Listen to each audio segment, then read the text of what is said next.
Olá pessoal, tudo bem? Aqui é o professor Álvaro, então vamos lá para mais uma aula de Química Analítica Quantitativa. Bem pessoal, então hoje a gente vai falar, no caso, sobre os princípios de estatística.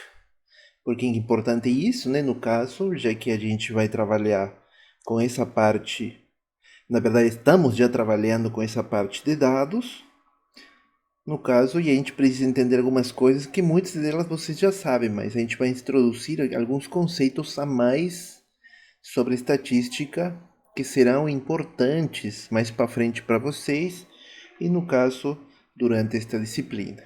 Obviamente, nós já iniciamos, né, alguns exercícios no qual é importante, mas a gente vai aplicar agora aqui alguns conceitos para nos futuros exercícios, no caso, essas partes que a gente está fazendo sobre química analítica quantitativa serão importantes. Então, vamos lá.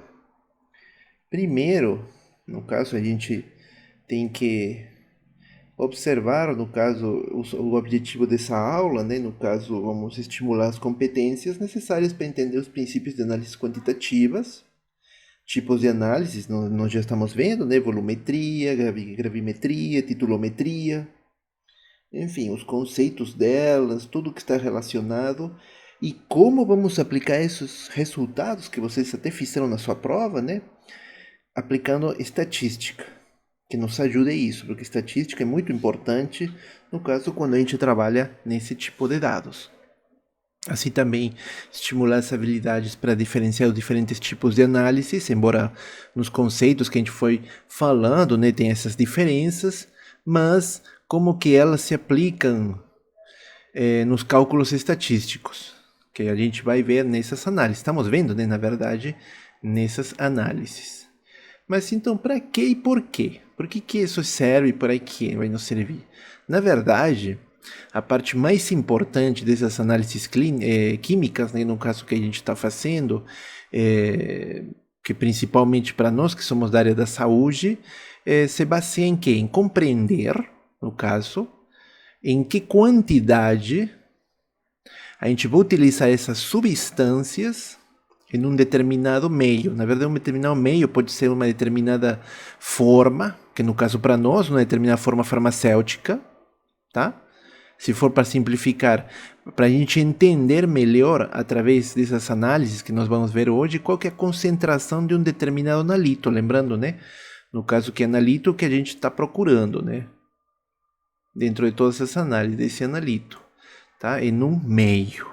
Tá? Qual que é a concentração de um determinado analito no meio, né? Lembra, tínhamos visto alguns exemplos, até por falar assim de gravimetria, né? Analisando, no caso, conteúdo de sódio numa amostra de sal, enfim, né? Até em titulometria, a gente também viu analisar o conteúdo, no caso de amônia, até a gente fez um exemplo num líquido líquido de limpeza, né? Não sei se você se lembra. Então, tudo isso a gente precisa entender como que se dá isso. A gente vai fazer um exemplo um pouco mais aplicado para nossa área.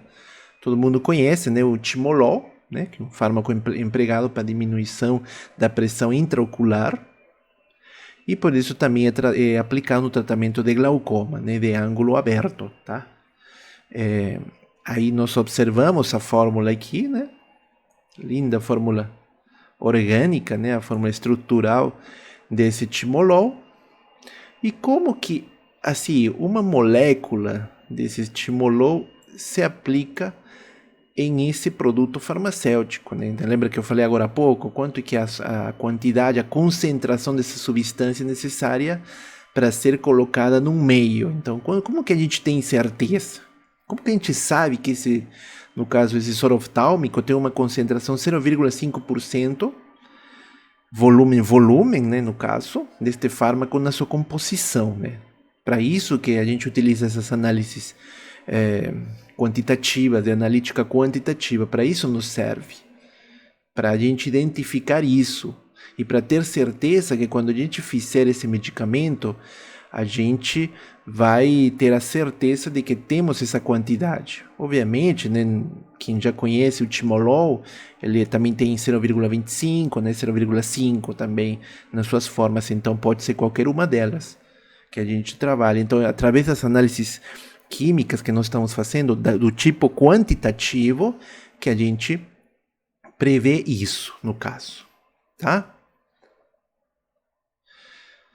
Aí entramos na primeira parte sobre isso que a gente está falando. A gente vamos analisar, no caso, os procedimentos gerais de uma análise química quantitativa. Geralmente já estamos falando mais ou menos disso, né?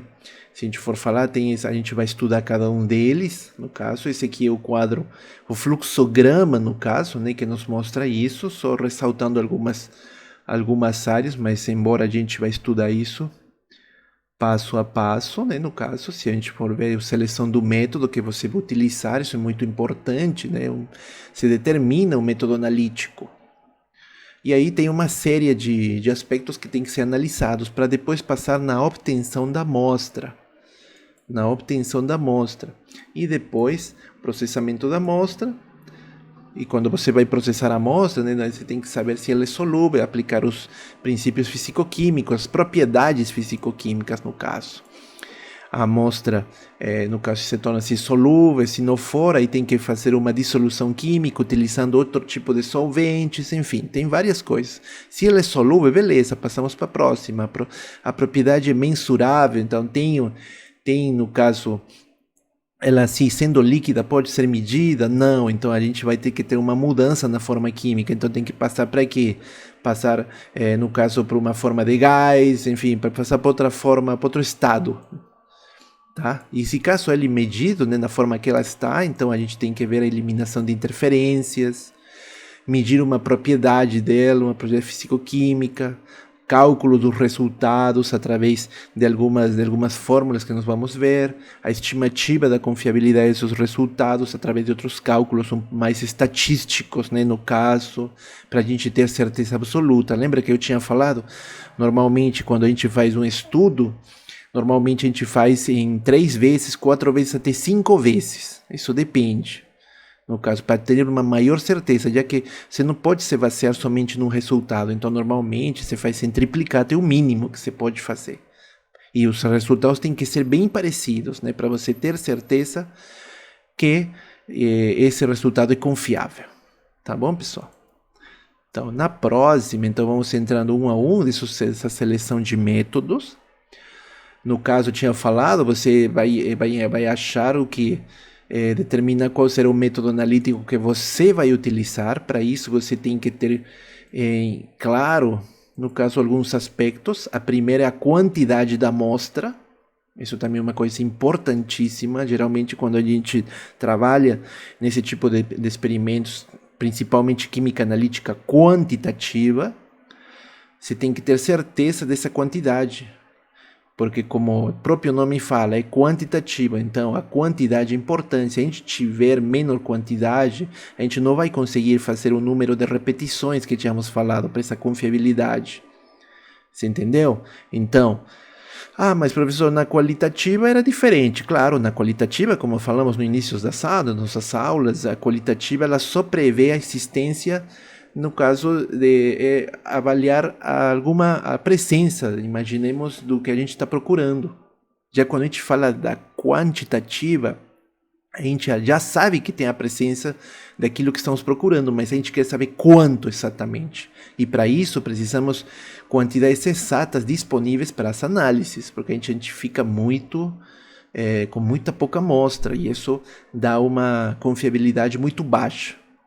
Tá? Embora a maioria dos exames ou das técnicas que nós utilizamos, elas utilizam cada vez amostras bem menores. Tá? A segunda é a quantidade relativa do composto desejado na amostra, no caso, com base em uma estimativa conhecida. Então, para isso a gente tem, né, uma amostra técnica, né, a ficha técnica que tem os produtos, na qual você sabe se o produto tem tantos. Imagina, um whey protein, ele, de acordo com a embalagem, fala, tem 20 miligramas, tem 20 miligramas por cada 100 gramas do produto. Então a gente já tem, né? Então já sabe uma quantidade relativa. E nós, quando fizer análise química quantitativa, vamos descobrir se realmente tem essa quantidade.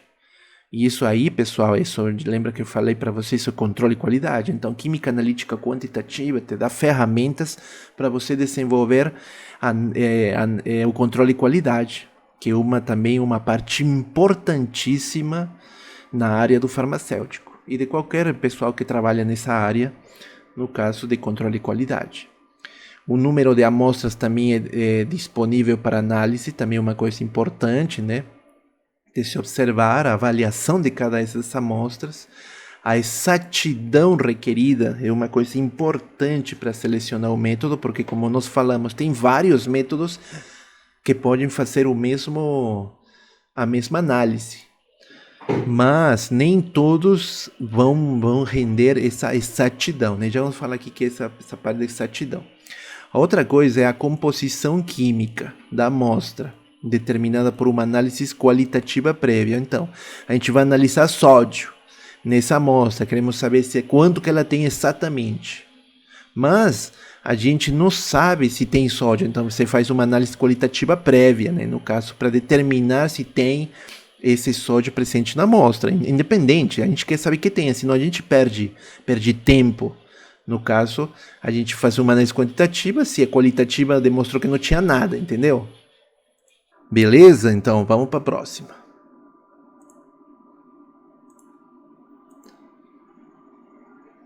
Então, essa seleção do método também a gente tem que objetivar um pouco o tempo disponível para realizar as análises. Porque, como eu falei, numa indústria, num laboratório de controle de qualidade, você não tem o tempo que você quiser. Então, quando você procura um método, tem que ser o mais rápido possível para você identificar isso, né, no caso. Tá? E aqui, no caso, estou mostrando um fluxograma, né, do que é essa análise química, né, se ela for, num primeiro momento, qualitativa, para identificar a presença somente, e a quantitativa para determinar a quantidade daquelas, né? Aí vamos ter diferentes tipos, no caso de análises, né? No caso que a gente está fazendo, né? Se for na análise quantitativa, temos a análise de gravimetria, que estamos fazendo, análise de titulometria. A gente vai falar de outro tipo de análises também bem em breve, né? Os métodos espectrofotométricos, eletroanalíticos e termoanalíticos. Principalmente esses dois são muito importantes nessa área que nós vamos a falar. E a cromatografia clássica, né, gente? Uma coisa assim, bem da gente mesmo. Tá, pessoal? Outra coisa, os recursos também, viu, galera? Um recurso importante, está mostrando até aqui, né? Só que está em amarelo, não dá para mostrar bem. Os recursos disponíveis também tem que se adequar, a gente tem que trabalhar com o que tem, né? Muitas vezes a gente não tem aquilo que seria muito bom, né? Então tem que trabalhar com o mínimo possível, muitas vezes. Equipamentos, mas uma característica importante, o pessoal qualificado, e acho que isso é irreemplaçável, você não consegue muitas vezes, então tem que treinamento dessas pessoas, né? No que normalmente a gente aprende, né? Eu com meus professores, agora vocês comigo, e por aí vai. Então, outro passo é a obtenção da amostra. Aí você tem que analisar duas coisas. Se a amostra, ela tem que ver o material, né? No caso, ela se é homogêneo, né? Ou heterogêneo. Basicamente, você tem que lembrar disso, né? O que é homogêneo e heterogêneo, né? No caso. Aí, tem que realizar essa coleta, né? Uma pequena quantidade, como eu falei, cada vez são quantidades menores, no caso. Se você for ver em misturas homogêneas, pode ser um álcool hidratado, um soro caseiro, elas se mantêm transparentes, né, no caso. Então isso dá essa mistura homogênea, ou um material homogêneo. Agora, se for mais heterogênea, né, no caso aí são duas coisas diferentes, né?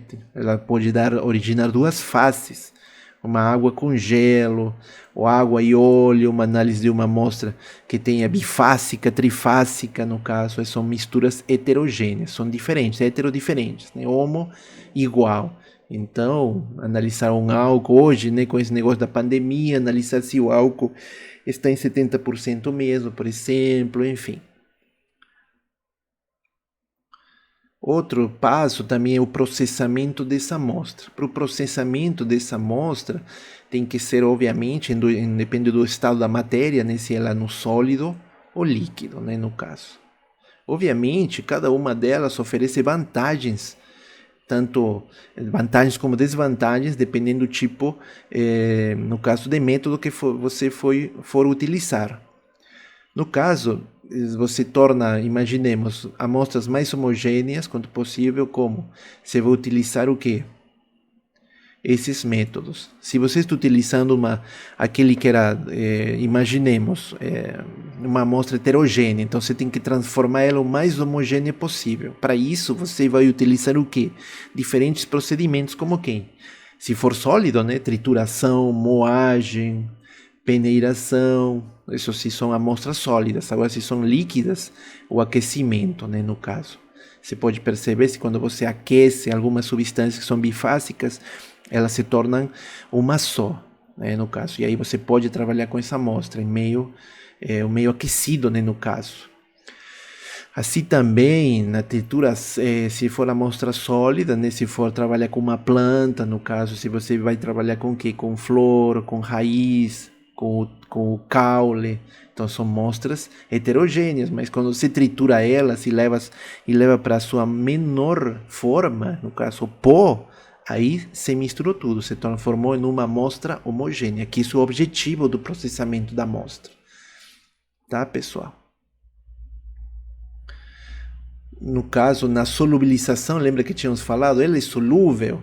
Essa amostra é solúvel ou não, né? Então, essas amostras muitas vezes têm que ser solubilizadas ou dissolvidas em água, ou também pode ser meio ácido, meio alcalino.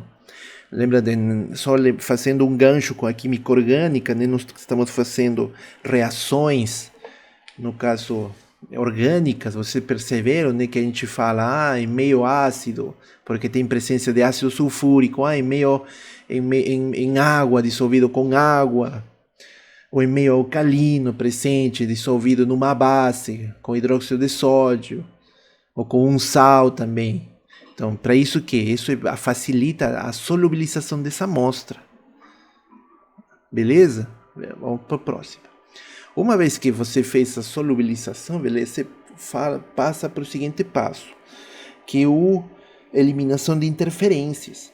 Essa eliminação de interferências, obviamente, a gente chama essas interferências como substâncias indesejáveis, obviamente.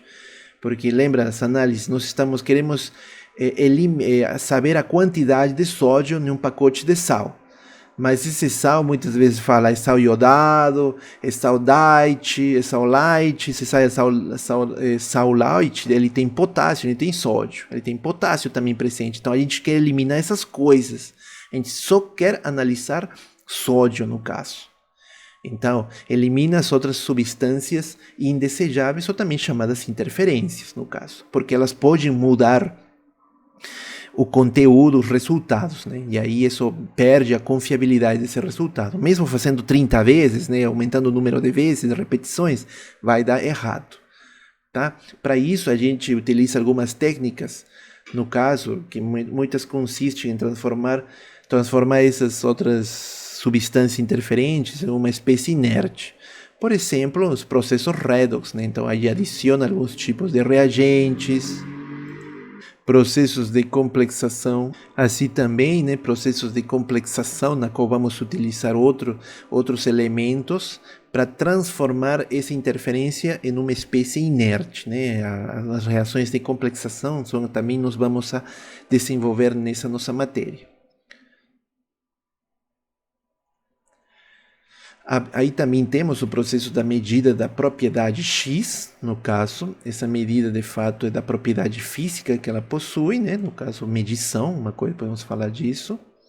A medida do volume de um líquido em uma bureta, por exemplo, nós estamos fazendo agora essas análises, no caso da titulometria, né? Aí a gente tem que observar muito, deixar em claro, né, sobre essa medida da propriedade, como no caso na bureta, né?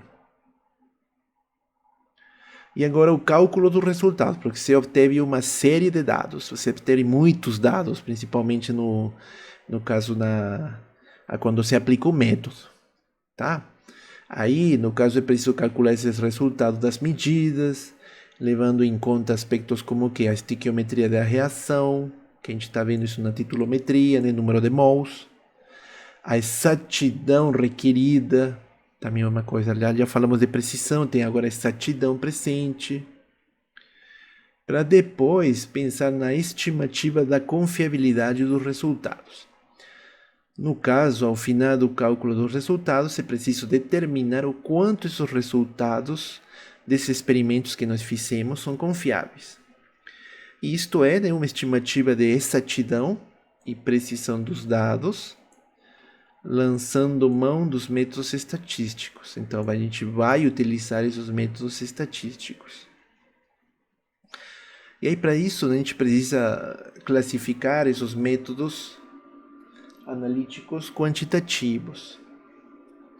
Isso vai se dar, no caso, através, muitas vezes, né, nas análises que nós fazemos, de diferentes métodos analíticos, né, no caso que a gente vai ver. No caso, nessas análises quantitativas nós estamos desenvolvendo, medimos a concentração de uma forma direta, ou seja, através, no caso, de outros métodos, ou também chamamos de grandezas físicas, como o quê? Massa, volume, absorção de radiação eletromagnética, carga elétrica. Então, a gente utiliza a partir disso, né? Então, nós vamos saber a concentração através de resultados que obtivemos através de outro tipo de métodos, no caso. E aí vamos ter uma classificação em métodos clássicos, que são os estequiométricos, no caso, e os métodos instrumentais, que são ou também chamados de não estequiométricos. Neles, conforme a tabela que eu estou mostrando aqui, esses clássicos estequiométricos, temos a volumetria, né, medida do volume, gravimetria. Aí você utiliza o volume e massa, né, no caso. E temos os instrumentais, na qual já são métodos que vão utilizar alguns aparelhos, né, um pouco mais high-tech, né, por assim falar, já que você vai utilizar outro tipo de aparelhos que muitas vezes nem precisa estar nos clássicos estequiométricos. Tá? Então vamos ter os eletroanalíticos, espectroscópicos, os termoanalíticos, os cromatográficos, que são os mais legais, né? Não os mais legais, são os mais utilizados, os espectroscópicos e os cromatográficos. Obviamente tem outro tipo de métodos, já são mais high-tech ainda, né? Isso normalmente a gente encontra, que nós fazemos durante a graduação. Para isso, o que ele fala? O primeiro, que foi eletroanalítico, propriedades elétricas, o espectroscópico, as radiações eletromagnéticas que as substâncias produzem, né, no caso, relação massa-temperatura, através dos termoanalíticos, os cromatográficos, elas se baseiam em propriedades físicas de solubilidade, massa e tamanho do analito.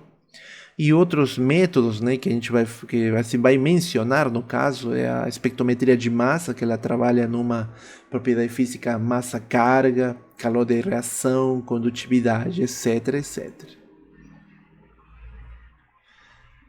Para entender essa terceira parte, né, no caso, vocês até viram, né, uma parte observaram isso na matemática aplicada à saúde, né, no caso. Não é muito assim parecido à notação científica, né? Mas a gente vai falar novamente, né, no caso. Quando a gente fala dos algarismos significativos, né? Algarismos são todos os números presentes, no caso, nessa notação, né? Então, o que chamamos, agora temos os algarismos significativos, e como chamamos todos os algarismos que representam um número exato. Aí, só para ter uma regra, que os zeros, no caso, à esquerda ou direita, tá? Então o algarismo zero, quando está entre dois algarismos, é significativo, mas quando o zero está à esquerda ou à direita, ela não vale nada, tá? Só para lembrar. E vemos aqui os exemplos no quadro, no quadro presente. Temos 2146,5 milímetros. quanto que é o número de algarismos? Aí nós contamos, né? 1, 2, 3, 4 e 5. Aqui a vírgula não interessa, viu, pessoal? Tá? Então tem 5 algarismos significativos. Ah, professor, tem um zero? Não tem, então é 5 mesmo. Aqui utilizamos a mesma medida, só que agora em centímetros. 214,65. Será que tem ainda 5 algarismos significativos? Tem, né? 1, 2, 3, 4, 5. Beleza. No próximo, 11,250. Ó, já tem um zero, né? Lembrando que o zero esquerdo ou à direita não tem validade. Mas agora, se ele está no meio de algarismos significativos, aí vale, né? E aqui tem quantos, então? 1, 2, 3, 4. Então, aí vai ter, no caso, 4 algarismos significativos, né? No caso aqui, você está observando, né? 4. Já o próximo é 0,01125. Lembrando que os zeros, eles não valem nada, né? Se não estiverem no meio dos algarismos significativos. Então tem aqui 1, 2, 3, 4. Então tem 4 algarismos significativos. E o último é 10,5 ml. Pessoal, observe que tem um zero no meio, tá? Então ele vai, quando o zero está no meio entre dois algarismos, aí ele vai ser significativo. Então aí contamos 1, 2, 3. O 1 é 1, né? O 0 é outro e o 5 é outro. Então tem 3, no caso, algarismos significativos. Beleza, pessoal? Como a gente vai fazer o cálculo com algarismos significativos? Aquelas funções básicas que a gente vai falar bem rápido, né, no caso. Sempre que o último algarismo significativo for maior ou igual a 5, pode-se arredondar uma unidade para cima, no caso. Se o último algarismo significativo for menor que 5, ele deve ser mantido, tá? Lembrem isso muito bem, viu? Que a gente vai ver isso em outras funções aqui, como a gente vai falar agora. A soma e subtração, um exemplo. Então, na soma e subtração, o que vai acontecer com esses algarismos? O resultado deve conter o mesmo número de algarismos significativos que o termo com menor número de algarismos significativos, tá? Então, quando você faz uma soma e uma subtração, tem no mínimo 2, né? 2 grupos, um vai somar com o outro, um vai subtrair do outro, né? Aqui colocamos 2, que é o 12,56 e o 0,2675. A gente vai fazer uma soma, né? Observamos aí quanto que é o número de algarismos possíveis, né, no caso. Então, você tem que observar, então, quanto que tem, né? Se a gente observa aqui, temos que nesse primeiro, 12, temos 1, 2, 3, 4, tem 4 aqui, beleza. E aqui embaixo, tem também quanto? 0 não interessa, então 1, 2, 3, 4. Então tem 4 algarismos, né? Então o resultado, ele tem que ter esses 4 algarismos, tá? Aí fazemos a suminha, né? No caso bem basiquinha, isso vai nos dar quanto? Nos deu 12,8275. Mas lembra que tínhamos falado que o resultado ele deve conter o número de algarismos significativos que o termo com menor número de algarismos significativos tem. E qual que é o número que tem? Os dois, na sorte que os dois têm, no caso, o menor, né, no caso, vai ter, no caso, 4, né? Que os dois têm 4, então beleza. Então, aqui tem quantos nesse resultado? Tem 1, 2, 3, 4, 5 e 6, né? Então não pode ser. Então o resultado tem que ser 4. Beleza, então seria 12,82. Mas lembra aquela propriedade do 5, né? Se for maior ou igual a 5, a gente pode arredondar. Tá? Então 12,83 seria o resultado. Belezinha, pessoal? Vamos lá para outro. Agora no caso da subtração, é a mesma coisa. A gente encontra, só que aqui muda, né, no caso. Observa, esse primeiro aqui, tem quantos algarismos? 2. Então tem 2. Esse segundo aqui tem quanto? 2. O 0 tem no meio de algarismo significativo, então também serve. 3, 4. Beleza. Quanto então o resultado, quantos algarismos tem que ter, pessoal? Tem que ter 2, tá? 2. Então, quanto que a gente tirou dessa subtração de 7,5 menos 4,208? A gente tirou 3,292. Aí, a gente sabe que o resultado tem que ter somente 2 algarismos significativos. Então, para isso, você vai fazer, no caso, essa aproximação. 3, beleza, vírgula. E esse 2, ele tem um 9 do lado, então a gente vai mudar. Ele vai para 3,3. Aí sim ele vai ter 2 algarismos, tá, pessoal? Deu para entender? Eu vou encaminhar para vocês uma listinha, no caso, com alguns exercícios para vocês treinarem. Mas tá tranquilo, viu, pessoal?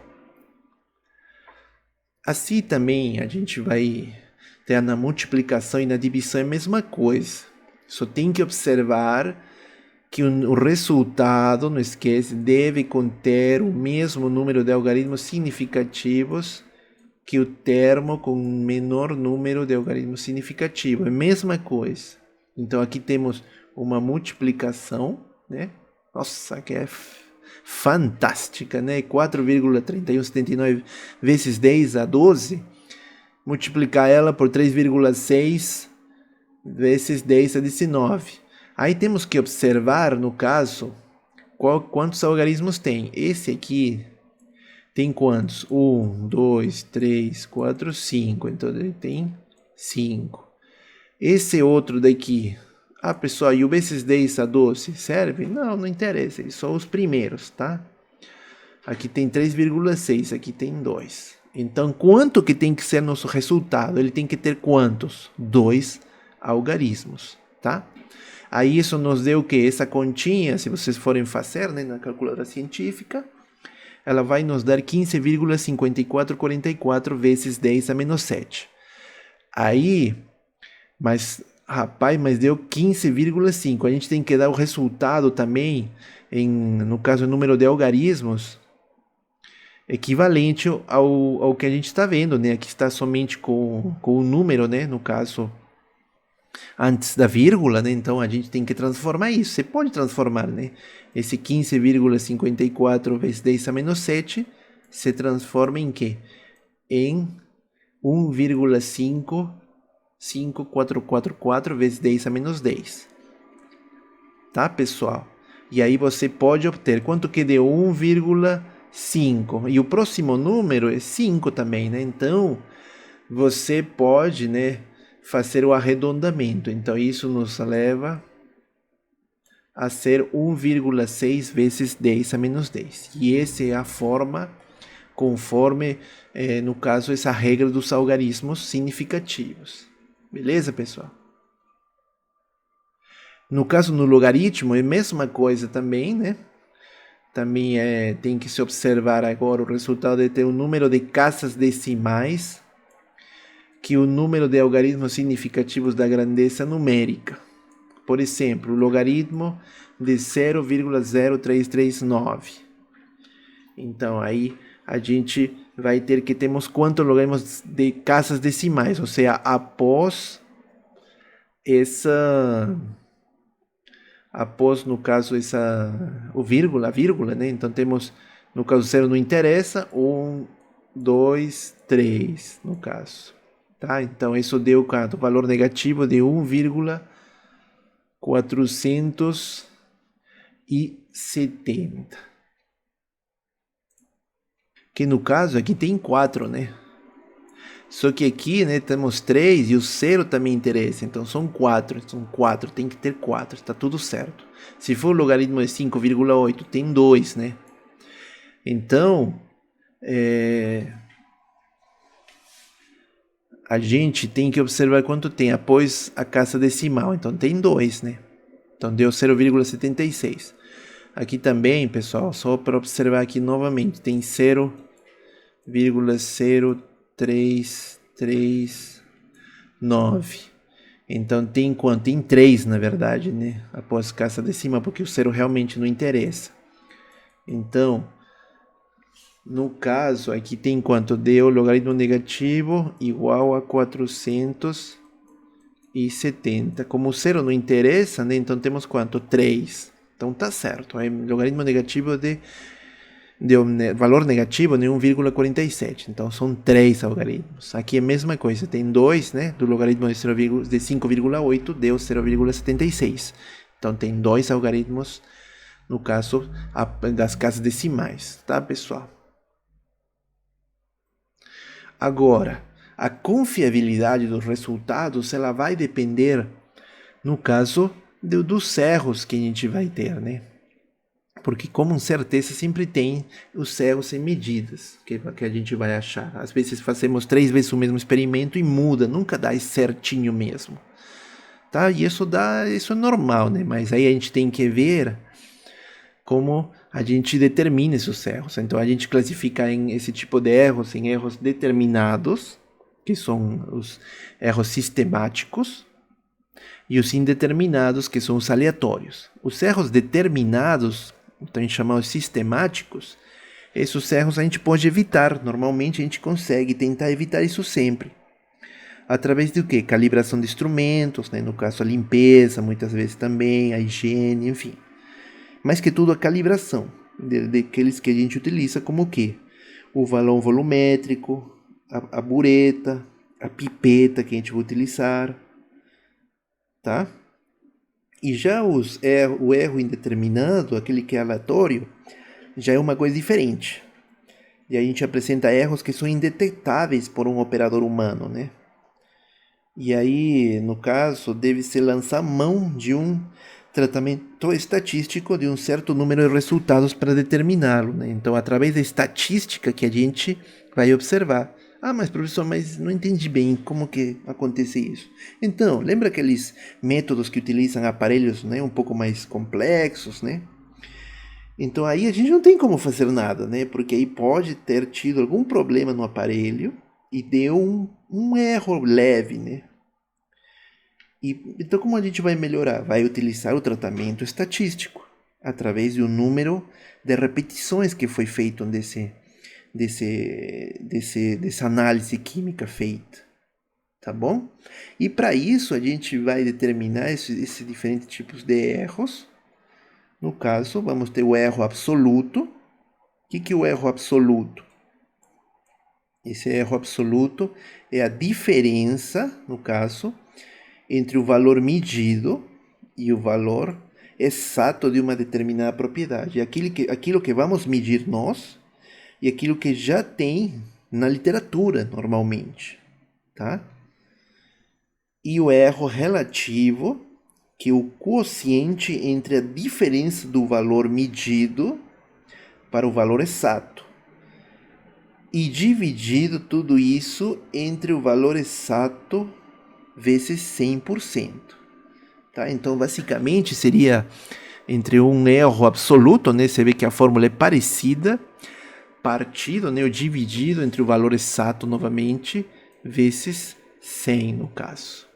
Tá? A gente vai fazer, eu vou mandar outro vídeo, no caso, montando esse exemplo que eu vou mostrar aqui para vocês, tá? No qual a gente vai fazer o passo a passo. A gente só vai mostrar na teoria agora, mas eu vou ter outro vídeo que eu vou mandar falando sobre isso, tá, pessoal? Mas quem quiser ir fazendo, uma coisa é só substituir dados na fórmula que nós tínhamos visto previamente e dá certo, tá, pessoal? Aqui estou te mostrando o resultado, né, no caso, que nos pede, né, considere o caso de um operador que aferiu o volume de um líquido em uma bureta como que 24,5 ml, quando o valor exato, no caso, né, que dessa bureta é 25, mas você chegou a medir 24,5 por causas que você não enxergou bem, ou faltou reagente, você só colocou 24,5, enfim. Aí pede para determinar o erro absoluto e o erro relativo percentual. Então é só no caso, substituir os dados na fórmula e você vai obter esse resultado. Vai fazendo você, que quando eu mandar o vídeo no caso sobre o desenvolvimento desses exercícios, vai que dá certo. Beleza, pessoal? Então, uma vez que esses cegos, nos demonstram uma coisa importante, que outro parâmetro dessa confiabilidade dos resultados, que é a exatidão e a precisão. Aqui que é a exatidão? A exatidão é uma estimativa da diferença entre o valor experimental e o valor considerado como verdadeiro para uma determinada medida. E isso é basicamente o que nós vimos agora há pouco, né? Entre o erro absoluto e o erro relativo. Então são esses cálculos. O erro absoluto e o erro relativo, eles nos dão o quê? A exatitude desse resultado seu. Mas não é suficiente ser exatos, a gente tem que ser precisos também. E isso vai com a precisão, que é a concordância dos valores experimentais entre si. Então isso pode ser expresso entre os próximos cálculos que a gente vai entender agora. Como, por exemplo, a média, né? Vocês já sabem o que é, já viram isso? O desvio médio, a variância, o desvio padrão, a amplitude, no caso, entre outros que a gente vai observar. Aqui, então, eu mostro para vocês, nesse gráfico, a gente entender um pouco bem essa estimativa, no caso, né, entre exatidão e precisão. Vocês observem aqui, no caso, imaginemos, né, um objetivo para tirar, né, sendo o ponto vermelho o centro, onde tem exato 100% e preciso 100%. Lembrando, né, no caso, que observamos nesse primeiro gráfico, nesse primeiro redondinho aqui que eu estou mostrando para vocês, que não tem nem exatidão nem precisão, porque tem os pontinhos onde aconteceram, né, os tiros, por assim falar, eles estão dispersos em várias áreas, nenhum está perto do outro, e tem pouquíssimo, somente tem um que está mais ou menos perto do ponto vermelho, aqui no gráfico 1, viu, pessoal? Então, você simplifica isso como o quê? Que não teve exatidão, não teve e também nem precisão. No segundo, já tem o quê? Número 2. Tem que você vê um monte de pontos bem pertinho quase um do outro, na qual, então, aí mostra o quê? Mostra uma precisão, porque o cara pode não ter sido exato atirando no ponto vermelho, mas tudo foi num local só. Então ele tem uma precisão, porém não tem exatidão. E agora no número 3, a gente observa que tem vários pontos, né? No caso, um pouco mais perto do centro do ponto vermelho. Tem até um que está no ponto vermelho e outros que estão bem perto. Então teve bastante exatidão, que ele conseguiu atirar no mais perto do ponto vermelho. Mas não tem precisão, porque um ponto está bem diferente do outro, está bem disperso do outro. Tá? E o último, número 4, ele nos mostra que vários pontos bem pertinho um do outro, quase tudo bem do ladinho, no caso do ponto vermelho, na qual você identifica o quê? Tem precisão e tem exatidão presente. Tá? Então tem uma maior, que a gente fala, acurácia dos resultados, é um resultado mais confiável. Tá, pessoal?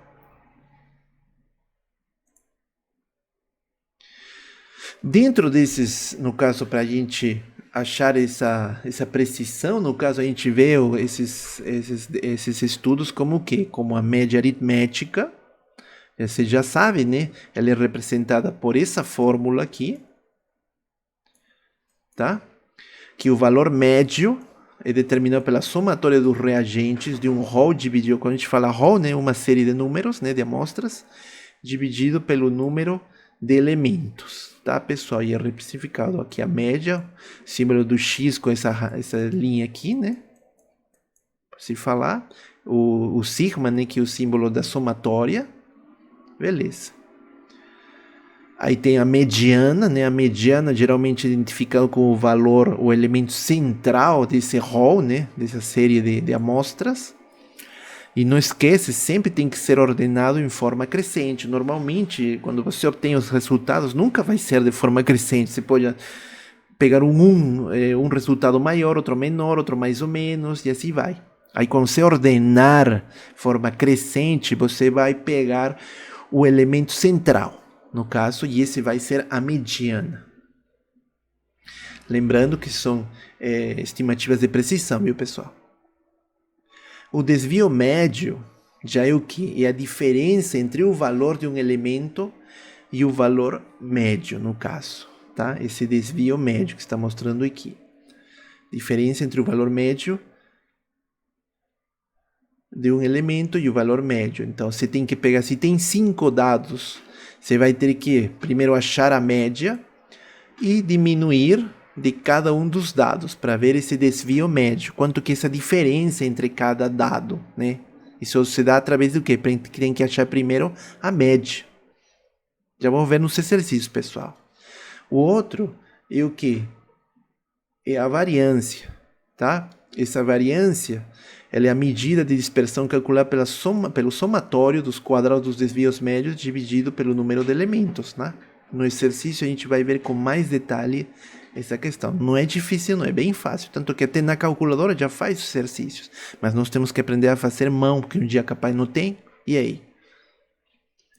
Aí vamos ter também o desvio padrão, que é uma medida de dispersão calculada pela raiz quadrada da variância. Então, se você já tem no caso a variância, você só aplica o que? A raiz quadrada, tá? E você obtém. Aqui está aqui a fórmula da variância e a raiz quadrada, e você obtém o desvio padrão, outra estimativa de precisão muito importante nos estudos. Assim, também temos amplitude, que é a diferença entre o valor máximo e o valor mínimo de um elemento RON. Então, quando você faz, sabe, tem 5 dados, aí ordena de forma crescente.